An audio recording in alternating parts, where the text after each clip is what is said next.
মানুষের জীবন কত সহজ হয়ে গেছে তাই না? আগে কত কষ্ট করা লাগছে এই ধান করবার নিগে। এখনকার মেশিনের দ্বারা খের আলাদা হয়ে যায়, ধান আলাদা হয়ে যায়। আসসালামু আলাইকুম, আপনারা সবাই কি আছেন? আমি আল্লাহ রহমত ভালোই আছি। আগে বিয়ের আগে কোনো কামই করতাম না, ধানের কামে তো আরও গেতাম না। এখন বিয়ে হয়ে গেছে, এখন সব নিজের একলাই করা লাগে। হরি থাকলে তো হরি হাতে করে দিত। এখন আমার হরিও নাই, এখন সব একলাই করা লাগে। এই যে ধান কেটে আনছে, ধান ভিজিয়ে দিচ্ছি, এখন সিদ্ধ করমু। ধান চড়াই দেওয়া হয়েছে একটা, আর একটা সসপ্যানও চড়ামো, একটা দেরি হবো, মেলা রাইত হবো। এই যে রাইত হয়ে গেছে তাও 2টা সসপ্যান দিয়ে চড়াই দিচ্ছি ধান সিদ্ধ করার জন্য।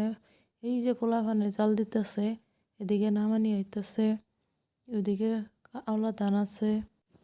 কি একটা জিনিস তাই না? ধান বলে আবার সিদ্ধ করে খাওয়ান লাগে, আওলা ধানও তো খাওয়ান যায়। ওটা এই কথা যে আওলা ধানের ভাত ভালো লাগে না, আওলা চাউলের ভাত ভালো লাগে না, খাওয়ার পাই না। ওই জন্য তো সিদ্ধ করা লাগে কষ্ট করে। কি ভাবতেছুন এতগুলো নেট কি আঙ্গরে আঙ্গরে এই যে 2 নেট ধান, এত কি নেট? এটা একটা স্কুলের ফিল্ড, সারাদিনই রোদ থাকে, তাই মানুষের সবাই ধান সিদ্ধ করে এই নয়নে নাইরে দেয়। দেখুন কুত্তুগুনে ধান নাইরে দিচ্ছে। আঙ্গুর ধান আজকে শুকাই যাবো গা, আজকে তুইলে থুয়ে আঙ্গুর খন্দ শেষ হয়ে যাবো গা। সারাদিন কাম করে ধান টান বেড়ে তুইলে সন্ধ্যাবেলা রাইতে রান্নার দিকে তৈরি করতেছি। বাজার থেকে যাই একটা মুরগি নিয়ে আইছে, তাই আমি কুইটা কুইটা পয়সাই নিয়ে আইছে, আমি ধুয়ে যে মশলাপাতি দিয়ে সরাই দিছি।